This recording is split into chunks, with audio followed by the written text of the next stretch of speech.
하나님 말씀 함께 보도록 하겠습니다. 하나님 말씀은 디모데전서 6장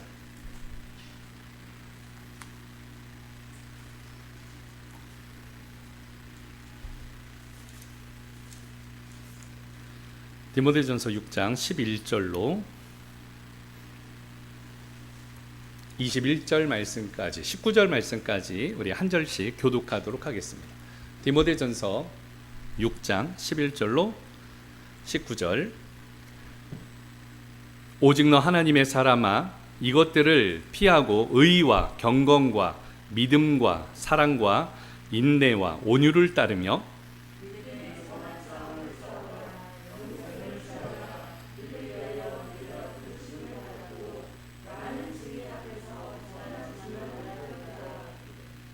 만물들을 살게 하신 하나님 앞과 본디오 빌라도를 향하여 선한 증언을 하신 그리스도 예수 앞에서 내가 너희를 명하노니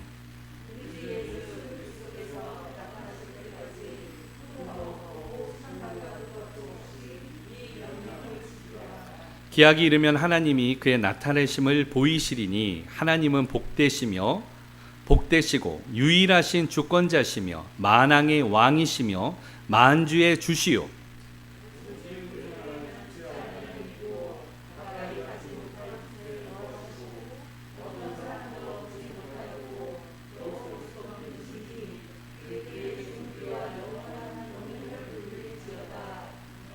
내가 이 세대의 부한 자들을 명하여 마음을 높이지 말고 정함이 없는 재물에 소망을 두지 말고 오직 우리에게 모든 것을 후히 주사 누르게 하시는 하나님께 두며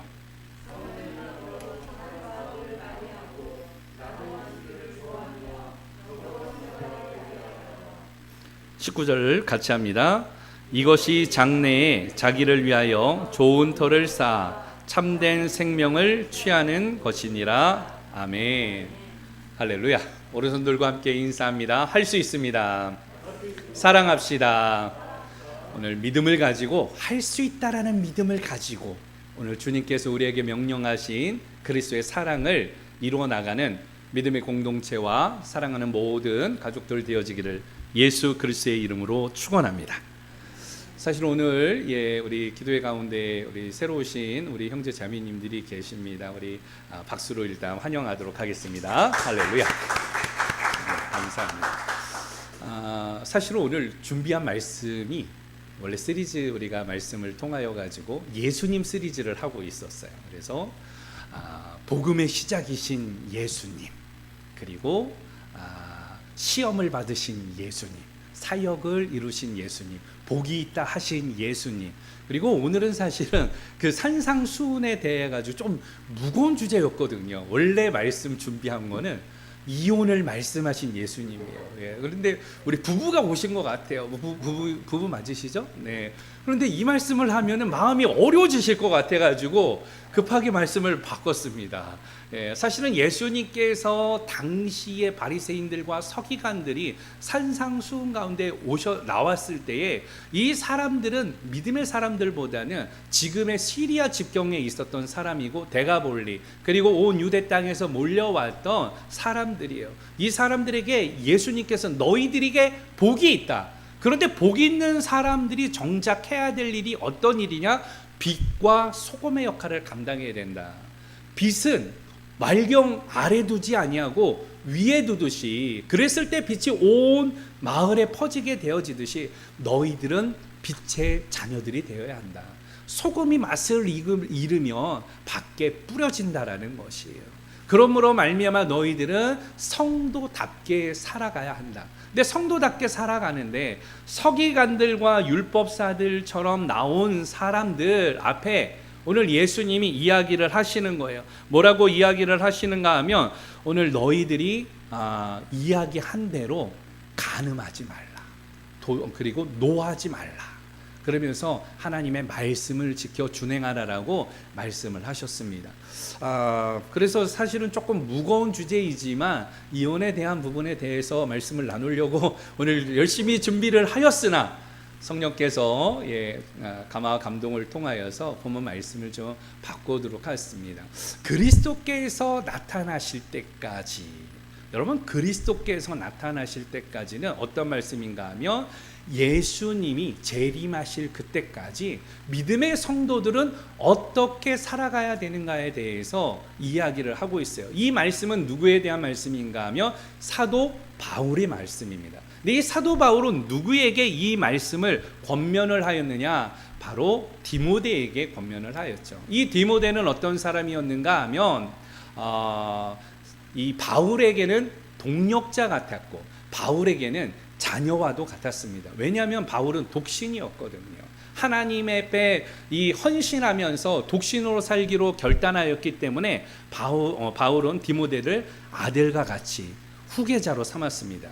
이 디모데는 어떻게 예수를 믿게 되었는가 하면 원래 이 신앙은 어머니를 통하여서 알게 되어졌습니다. 그의 아버지는 헬라 사람이었고 어머니는 유대인이었습니다. 유니게였고 그리고 그의 외할머니는 로이스였는데 오늘 모계사회를 통하여 가지고 부모님과 외할머니의 손에 커왔던 디모데는 자연스럽게 신앙교육을 받게 되어졌어요. 바울은 루스드라에서 통하여서 1차 선교 여행 때에 이 집에 머물게 되어져요. 그래서 이 바울이 이 집을 통하여 거점을 통하여서 복음을 전하게 되어졌는데 바울은 2차 선교 여행 때 다시금 루스드라를 거쳐가지고 가게 되어집니다. 그때에 디모데가 동역자로 2차 선교 여행에 함께하게 되어졌던 거예요.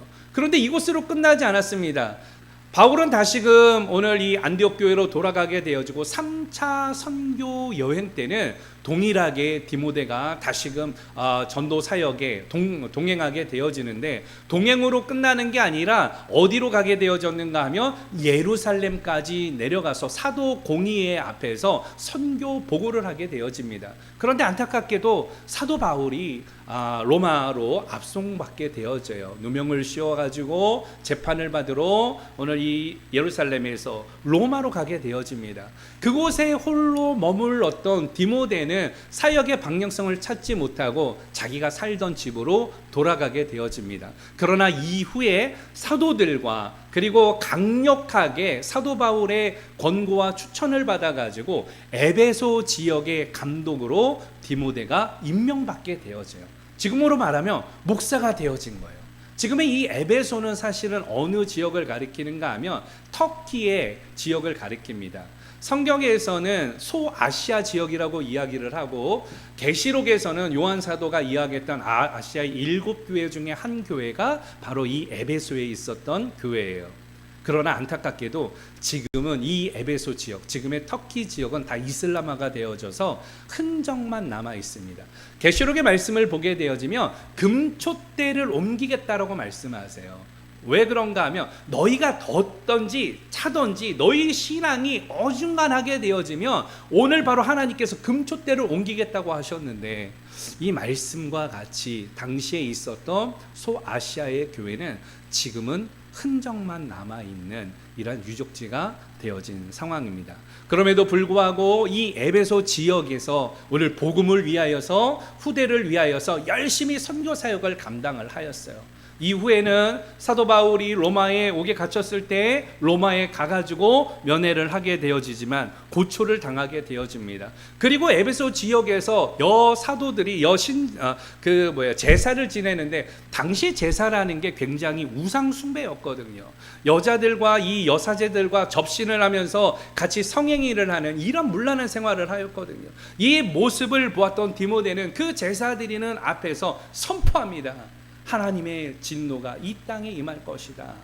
그 제사를 드리던 광분한 신도들이 이 디모데를 핍박을 하죠. 그리고 그곳에서 매질을 통하여서 디모데는 순교를 당하게 되어집니다. 오늘 디모데의 삶이에요. 디모데는 에베소를 위하여서 감독으로서 또 그리고 복음 사역을 위해서 힘쓰고 헌신되었던 사람입니다. 근데 여러분 생각해 보세요. 당시에는 예수를 믿는다라는 거, 복음을 가지고 살아간다라는 거, 마음속에는 기쁨이 있지만 인생길에는 고난이 있는 거예요. 역경이 있는 거예요. 힘든 일이 있는 거예요. 바울은 디모데에게 권면을 하는데 바울은요 어느 지금 시기에 있는가 하면 자기가 인생 가운데 이제 며칠 살지 얼마 이 죽음을 앞두고 얼마 살지 못할 것을 알았습니다. 바울이 지금 있는 이 상황 가운데는요, 편안한 곳이 아니에요. 그때의 감옥이라는 것은요, 빛 한 줄기도 들어오지 아니하는 그 감옥 속에서 아들과 같았던 디모데에게 유언을 하면서 썼던 말씀이에요. 그러니까 오늘 본문의 말씀은 오직 너 하나님의 사람아, 그러니까 뭐 거룩하고 홀리한 게 아니에요. 이거는 애절함입니다. 바울에게 있어서는 아들과 같은 디모데에게 이제 몇 글자를 통하여서 내 인생의 마지막이지만 나는 이제 죽지만 내 신앙과 내 열정과 이 복음이 오늘 아들아 디모데야, 네가 이어받아서 그리스도께서 나타나실 그때까지 믿음의 정절을 지켜야 한다라고 오늘 이야기하고 있는 것이죠. 이 말씀의 시점을 오늘날 이 시대로 가져온다라면 그렇습니다. 우리에게도 여전히 복음을 위하여서 예수 그리스도를 위하여 살아갈 때에 어려움이 있어요. 힘든 일이 있어요. 코로나 시대 이후에 얼마나 어렵습니까? 저희가 교회를 이전에 온 지가 얼마 되지 않았지만 오늘 그런 가운데서도 오늘 이 모이는 것이 아직까지도 제한이 많이 있죠. 오늘 만났던 한 분을 통해서 교제하다 보니까 그런 말씀을 하시더라고요. 교회를 어디 다니냐 그랬더니 손바닥 교회를 다닌대요. 그래서 손바닥 교회가 어딜까 그래가지고 손바닥 교회를 해서 제 손바닥을 봤어요. 그랬더니 사실은 교회를 가는 게 아니라 핸드폰으로 보는 거예요. 핸드폰으로 유튜브를 통해서 이렇게 나오는 교회에 본다는 거예요. 그래서 오다가 자매님하고 이야기를 하다가 이제는 교회를 가셔야 되겠습니다. 근데 사실은 결단을 하고 있었을 때요. 교회를 가기는 가야 되는데 언제 갈까 그러는데 오늘 목사님을 딱 만났기 때문에 이게 하나님의 응답으로 알고 저는 교회를 가겠습니다. 할렐루야. 그래서 오늘 교회를 가라고 축복해 줬습니다. 말씀을 좀 돌아오면은요, 바울은 그러한 말씀을 통하여서 이야기를 할 때에 오늘 우리들도 이러한 상황들 가운데에서 어떤 말씀으로 오늘 이 말씀을 받아들여야 되느냐? 하나님께서 우리들에게 하시는 권면으로서 그리스도께서 나타나실 그때까지 우리는 어떠한 삶을 살아가겠는가? 코로나 이 시대에 손바닥 교회를 사모하면서 살아가는 많은 청년들과 다음 세대들을 바라보면서 그럼에도 불구하고 이 시간 이 자리에서 우리는 어떠한 신앙의 자세로 하나님 앞에 서겠는가? 그리스도의 나타나실 때까지 오늘 말씀의 권면을 통하여서 여러분 믿음으로 승리하는 주의 종들 되어지기를 예수 그리스도의 이름으로 축원합니다. 자, 그렇다면 오늘 말씀을 통하여서 바울의 권면 가운데에 디모데 전서 가운데 거의 핵심적인 결단의 말씀입니다. 11절과 12절 말씀을 우리 다 같이 함께 읽어보도록 합니다. 시작. 오직 너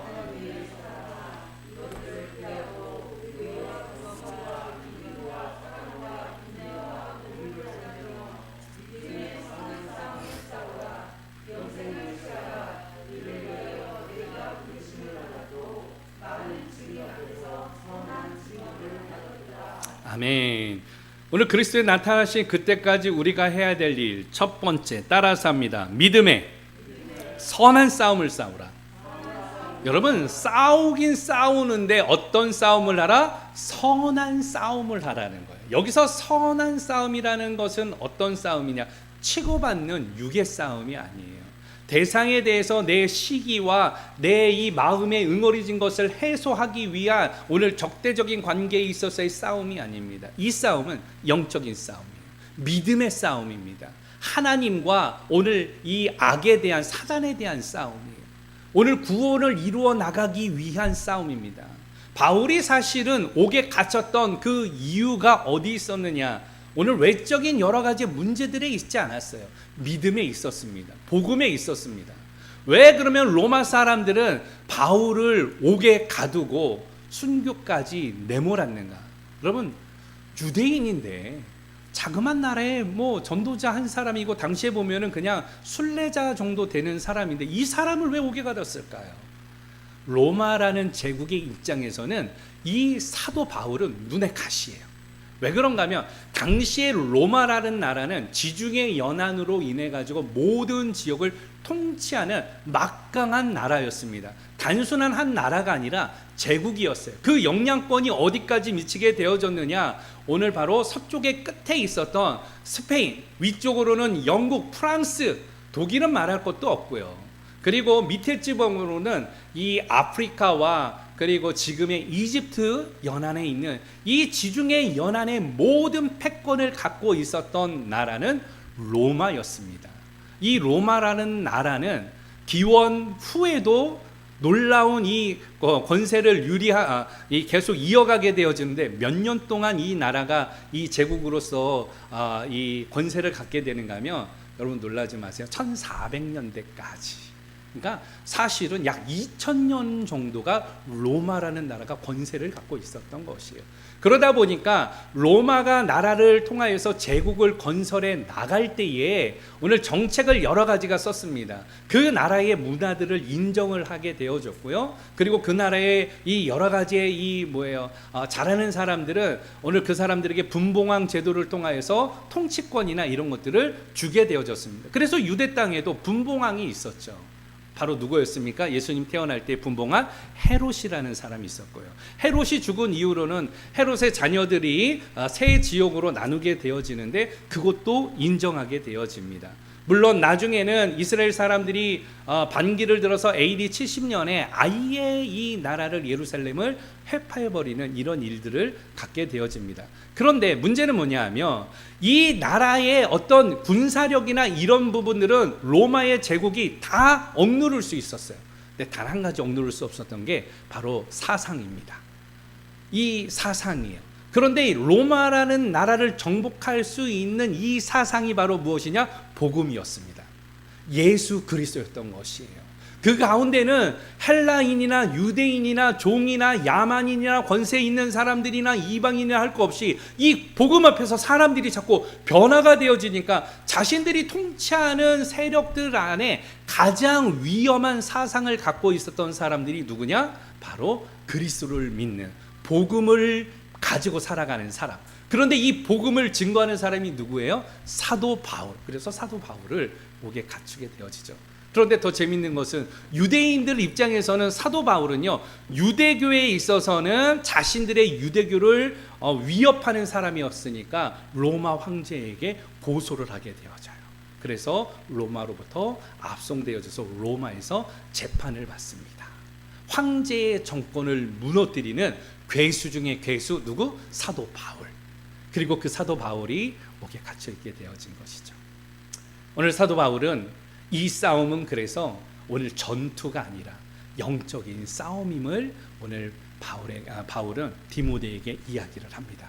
그러면서 너희들은 어떤 싸움을 싸워야 되느냐? 믿음으로 싸움을 이어가야 된다. 그러나 그 믿음으로 싸운다라는 것은 하나님의 사람들에게 있어야 되는데, 바로 무엇이냐? 의와 경건과 믿음과 사랑과 인내와 온유를 가지고 믿음의 싸움을 싸워야 한다.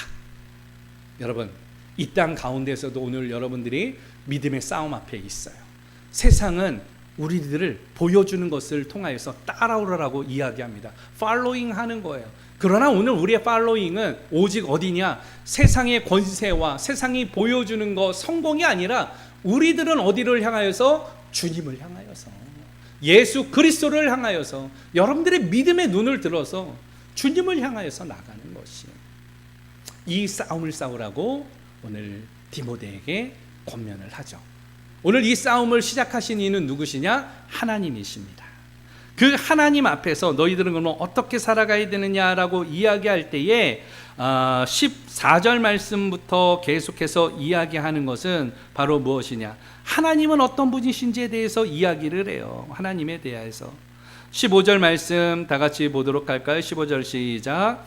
기약이 이르면 하나님이 그의 나타내심을 보이시리니 하나님은 복되시고 유일하신 주권자시며 만왕의 왕이시며 만주의 주시요 그리스도께서 나타나실 때까지 이 명령을 지켜서 행해야 되는데, 믿음의 선한 싸움을 싸울 때에 이 전쟁은 하나님에게 있고 그 싸움을 시작할 때에 하나님을 의지하라는 것이죠. 그런데 그 하나님은 어떤 하나님이라고 바울은 이야기를 하고 있는가 하면, 하나님은 복되시다, 복의 근원이 되신다라는 것이에요.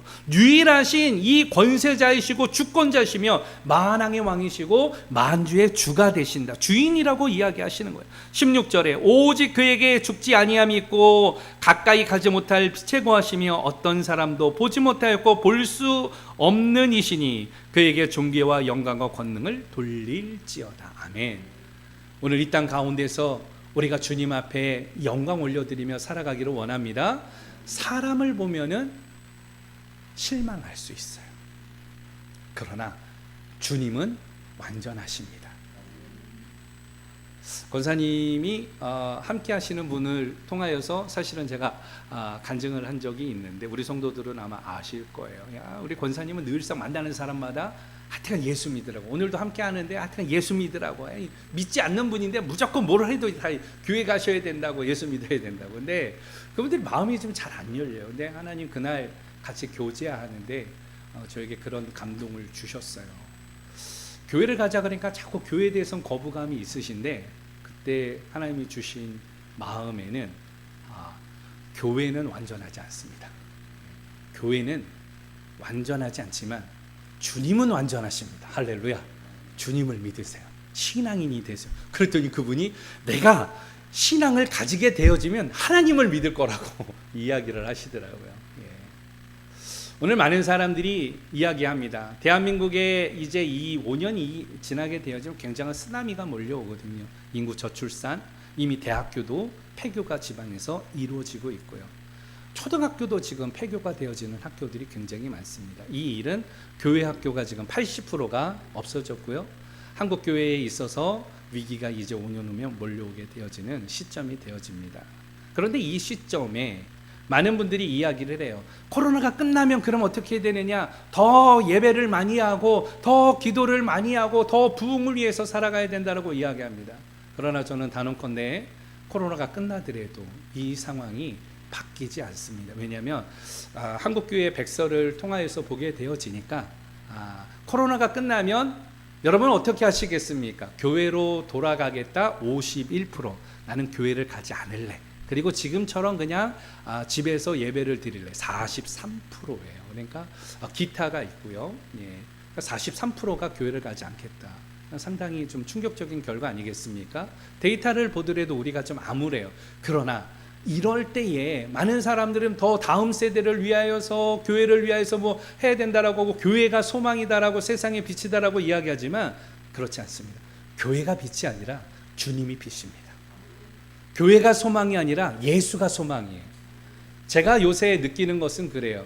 70년대 80년대 대한민국의 부흥을 이루었을 때는 어떤 일이 있었는가 하면 지하철역, 어디 전철역, 저 부평역 이런 데만 가더라도, 동인청만 가더라도 뭐 있는가 하면 예수 천당 불신지옥 하면서 계속 그것만 이야기하는 거예요. 예수 천당 불신지옥. 사람들이 혐오를 느낄 정도로 예수 천당 불신지옥. 대학로 앞에 가게 되어지면 노방 찬양당이 있어요. 어두운 밤에 그러면서 예수 믿으라고 했던 이 시대가 있었는데, 지금은 예수 믿으세요라고 하는 시대가 없어졌죠.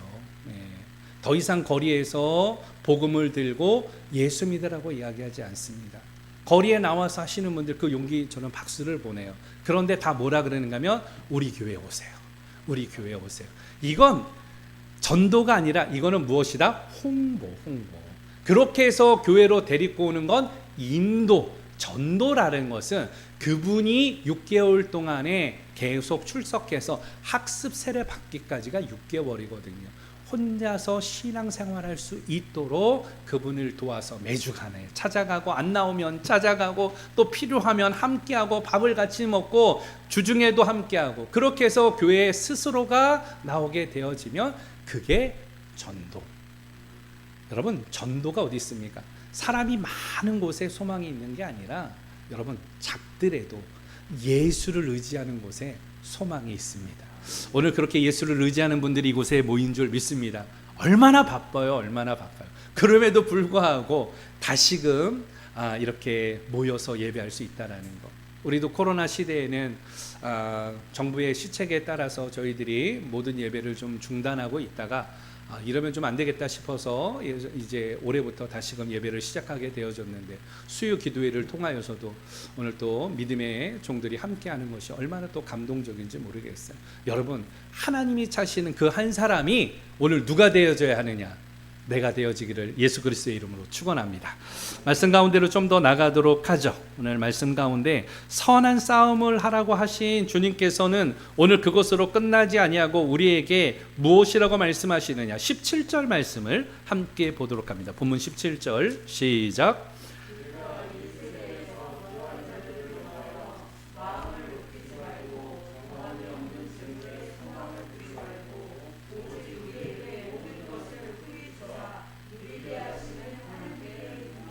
아멘. 따라서 합니다. 하나님께 소망을 두라. 그리스도의 오실 때까지 행해야 될 두 번째 이 일은 바로 하나님 앞에 소망을 두라. 당시의 많은 사람들은 이 세대의 부자들에 대하여서 부자들을 명하여 오늘 그 마음을 높이지 말고 정함이 없는 재물에 소망을 두지 말라. 당시에도 사람들이 어떤 것에 소망을 두었느냐? 마음이 높아지는 것, 자신의 권력과 지위, 그리고 자신이 부자가 되어지는 것, 오늘 높은데 더 많은데 오늘 갖는 것에 대해서 소망을 두었다라는 것이죠. 그래서 바울은 뭐라 그랬는가 하면 정함이 없는 재물, 재물이 재물인데 정함이 없다, 이건 끝이 없다라는 거 아니겠습니까? 사람이 오늘 재물을 아무리 가져도 끝이 없는 재물의 마음을 빼앗기게 되어지듯이 오늘 사람들이 소망하는 것에 디모데야, 내가 소망을 두지 말고 그리스도의 오시는 그날까지 무엇에? 하나님에게 소망을 두라. 오늘 우리의 소망이 하나님에게 있음을 믿고 주님 앞에 나아가는 하나님의 백성들 되어지기를 예수 그리스도의 이름으로 축원합니다. 오늘 저에게도 소망이 있어요. 오늘 우리의 신앙이 우리 때에 끝나는 것이 아니라 우리 자녀들 때에, 그리고 하나님을 믿지 아니하는 다른 세대에게 오늘 그 복음이 전해지는 일에 오늘 바로 소망을 두고 살아가고 있습니다. 저희들은 더 모자이크 안에 교회가 있고 선교회가 있고 선교와 미션이 있고 그리고 컬처, 그리고 NGO를 하고 있습니다. 사실은 작은 일을 시작하였지만 이것이 점점 커지고 있어요. 그래서 내일은 이쪽에 있는 장애시설에서 와가지고 장애인의 날, 저희들이 기부 콘서트를 하겠다라고 이야기를 했더니 인천시에 있는 장애인들을 다 모으겠다라는 거예요. 일이 점점 커지고 있어요. 하나님 어떻게 할까요? 어떻게 할까요? 지금 사실은 가수들을 컨택을 해야 되는데 가수가 계시잖아요. 우리 권사님을 믿고 여행 스케치가 함께 할 겁니다라고 하면서 제가 기도하고 있습니다. 그런데 누가 될지 모르겠어요. 찬양 사역자들이 누가 될지, 어떤 사람이 오게 될지. 그러나 그분들이 찾아와서 정말 필요로 의해 가지고 있는 곳에서 저는 그렇습니다. 이 부분을 통해서 물질이 되고 안 되고 교회의 유익이 되고 안 되고 여기에 관심 있는 게 아니라 잃어버린 영혼들이 또 우리 가수 권사님을 통하여서 오늘 선포되어지는 그 목소리와 노래를 통하여서 위로가 되어진다라면, 또 그곳에 있는 사람들이 그걸 통해서 하나님의 음성을 들을 수 있다라면 무엇이든지 어떻습니까? 할 수 있잖아요. 가장 낮은 곳에서 우리를 부르시는 하나님, 주님께서도 가장 낮은 곳으로 내려갔듯이 오늘 우리가 그 일을 이루어 나가기를 소망합니다. 나의 소망은 하나님에게 있습니다라고 결단할 때 주님은 우리를 사용하여 주실 줄로 믿습니다. 세상 사람들은 가장 높은 곳에 서기를 원하지만 주님이 가장 낮은 곳까지 하나님이신데 인간의 몸을 입고 이 땅에 오셨고 십자가를 지시면서 죽음으로써 가장 낮은 곳에 장사됨으로 가장 낮은 곳에서 내려갔던 그 주님의 사랑을 본받아서 오늘 주님이 오시는 그날까지 오늘 나도 그 낮은 곳에서 하나님을 보겠습니다라고 선포하면서 하나님 앞에 소망을 두겠습니다라고 결단하면서 함께하는 주의 종들 되어지기를 축원합니다. 마지막으로 18절 말씀을 함께 보도록 하죠. 18절 시작.